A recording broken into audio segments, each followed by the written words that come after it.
So for part C, what I need to do is do a circular shift right with R1.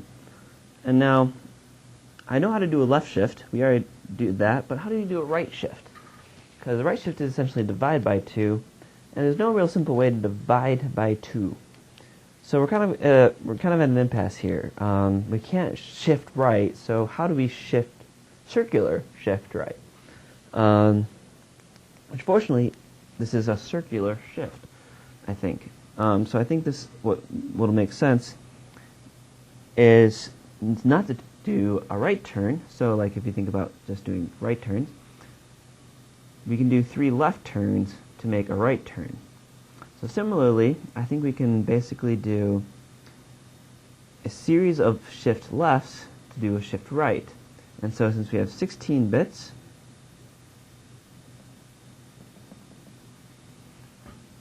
I think 15 shifts, 15 circular left shifts equals 1 circular right shift. So what we need to figure out is how to do a circular left shift. So let's look at the 2 cases. We've already done one of them. So we have the 0, 1, 1, 0, 0, 1, 1, 0. So we either need to circular shift a 0 in or circular shift a 1 in. So this one works no matter what. So this is just going to be, so this is what we do.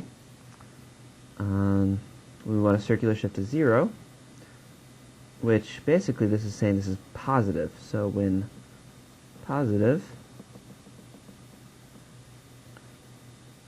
add R1 to R1 and store that into R1. But what do we do if it's negative? So this is when negative.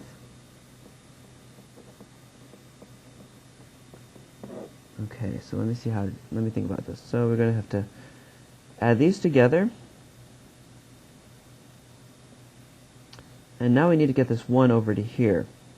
So we can do this first part of the circular shift with add R1, R1, R1. Well, no matter what we do, this logical shift that we're doing is always going to input a 0 onto the least significant bit. So if we want a 1 to be there instead, we can just add the 1. So we'll just add the immediate. So this will be add an immediate 1 in. So this will be 1, 0, 0, 1. And hey, so circular shift left. So that works. So what we're going to need to do is first we're going to need to create a counter to keep track of how many circular left shifts we're going to do, and we're going to need to decrement that until we get to 0. So if we want to start with, if we want to go through 15 repetitions, I think we're going to start with 14. I'm hoping, this is always the hard part about doing loops. Do you start with 14 or do you start with 15 if you're counting down to 0? So if I start with 14, I go down at a decrement. I'm going to hit 13. Well, so if I want to circular shift twice, I start with 2, I decrement right before I branch, because I need to check that after I decrement. And so I decrement my counter to 1, and I go back up, and then I go back through, and I decrement my counter, so that actually does it twice. Good. Okay, so we're going to want the number 15. No, we're going to want 14, sorry. We want to do 2 shifts. So we're going to have to initialize one of our count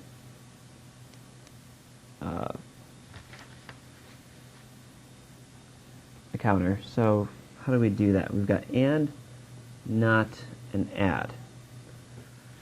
So if we and something with this complement, we're going to get 0 no matter what. Correct? So to clear a register, let's just do that. So to start, Or if we just AND with an immediate, that'll, with 0, 0, 0, 0, that will also finish that. So we're going to make R2 our counter.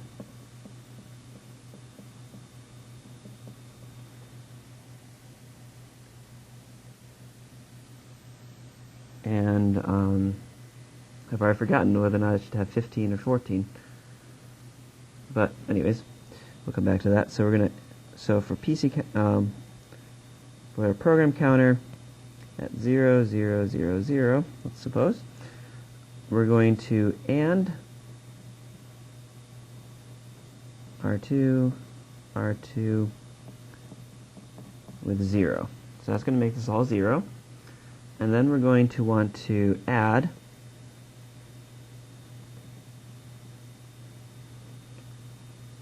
R2, R2,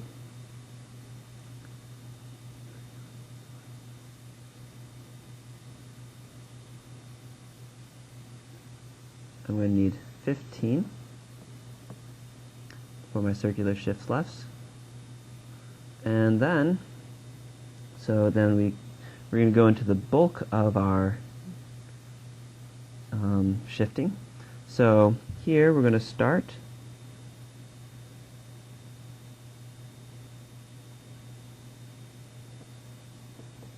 I'll label this my start of my shift. So this is going to be program counter 0, 0, 1, 0. And basically I want to check first, do I have a positive number or do I have a negative number? And so I have a negative. Let's check for negative. And we're going to need to fill this in later, but basically we're going to want to go to, we're going to want to branch to, we're going to call some spot neg. And since if we don't branch, we're going to just keep going onto 5. So this is when it's positive. So 0, 0, 1, 1 is going to be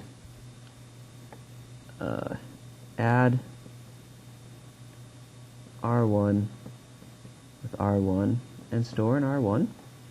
And then we're going to branch unconditionally to some later spot decrement. So I'm going to make some spot decrement. So branch NZP, and we're going to go to decrement. And we got 0, 1, 0, 1. This is where I start my neg. So this is neg. And I'm going to add R1 to R1 to R1. And then 0, 1, 1, 0. I'm going to add 1, so I need to do add immediate, R1 with R1 with an immediate of 1. And then I'm now at where I need to decrement my counter. So 0, 1, 1, 1. And here we're going to decrement the counter, so we're going to add an immediate of negative 1. So we're going to add R2 with R2, and this is going to be negative 1. And then I'm going to branch on 0 back to start. And if we don't have 0, oh no, we're going to branch on positive, sorry. So as soon as it gets to 0, it's going to move on. So branch on positive, back to start. So the important thing to remember, when we're at this branch, program counter is actually 0, 0, 1, 1. So to get to neg, we just need to go 1, 2. So then here, we want to get to decrement, so here we just need to go 1, 2. And here, program counter is actually 1, 0, 0, 1. So we need to go backwards 1, 2, 3, 4, 5, 6, 7. Back 7. And then once we get to 0, we complete this. And so that's how we do the loop and circular shift right.